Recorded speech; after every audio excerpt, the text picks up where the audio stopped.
Wala po akong alam.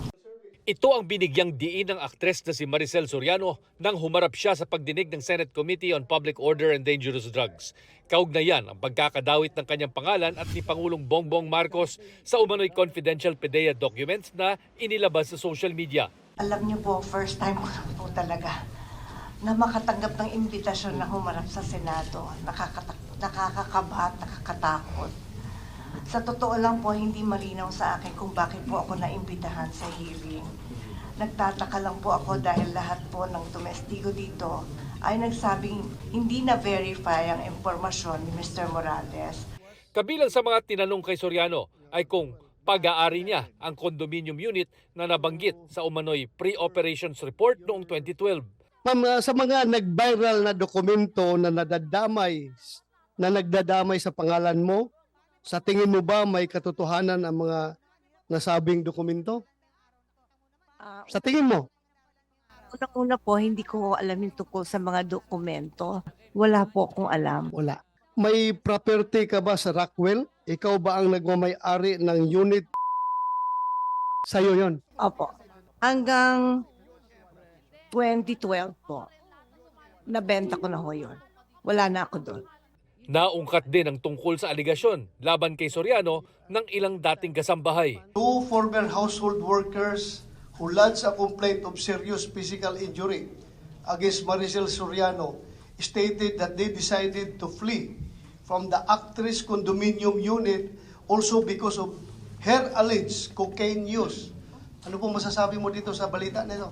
Hindi po totoo yan. Totoo na meron kayong dalawang katulong sa bahay na dalawa na umalis? Opo, kasi ninakawan po nila ako. Totoo na binugbog mo sila o hindi? Paano ko naman po bububugin? Dalawa po sila. Ipinatawag si Soriano ng komite para bigyan linaw ang mga aligasyon ng dating PDEA agent na si Jonathan Morales na nakapirma sa dokumento at kinuha umano ang impormasyon mula sa isang informant noong 2012. Humarap din siya sa pagdinig kanina. Educate me. Paano nabanggit ang pangalan ni Presidente, pangalan ni Maricel Soriano at iba't iba pang person? Your Honor, ito yung confidential informant na nakunan ko ng statement. At ito, Who is this confidential informant? hindi ko po maalala, Your Honor. Anak ng Sa taga- patawala. Ang sinasabi mo, galing sa informant. Ngayon, ang sinasagot mo sa akin, hindi mo natatandaan kung sino informant mo? Ha? Am I correct? Hindi mo natatandaan? Your Honor, Naninira ka lang ng tao eh. pinipilit kong alalahanin yung pangalan ng tao.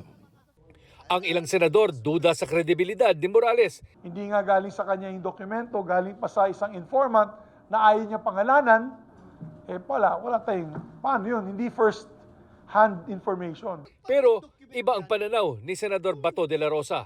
Dagdag nga raw sa kredibilidad ni Morales ang pag-amin ni Soriano na siyang may-ari noon ng kondo na target sana ng PDEA operations. That adds credence to the claim of Morales na siya talaga gumawa noon. Tama yung ginawa niya. Dahil inamin naman ni Maricel. Si Maricel ang subject doon. At saka si politician Bongbong Marcos. Dalawa sila ang subject doon. Tapos ang address, yung unit, the same unit. At inaamin ni Maricel sa kanya yung unit na yon. So that gives credence to the pre-ops na ginagawa ni Morales. It is a mortal sin na ilaglag mo yung confidential informant mo dahil mawawalan ka na ng kredibilidad sa yung confidential informant. Kaya alam ko, duda ko lang ito ha, this is my opinion. Tinatago lang niya yung pangalan nung ayaw niyang sabihin dahil naawa siya sa informant. Naniniwala rin si De La Rosa na totoong merong dokumento. Nilinaw ni Senador De La Rosa na walang halong politika at ang problema lamang ng illegal drugs at panganib ng paglabas ng mga confidential documents ang totoong pakay ng ginagawang pagdinig ng kanyang komite.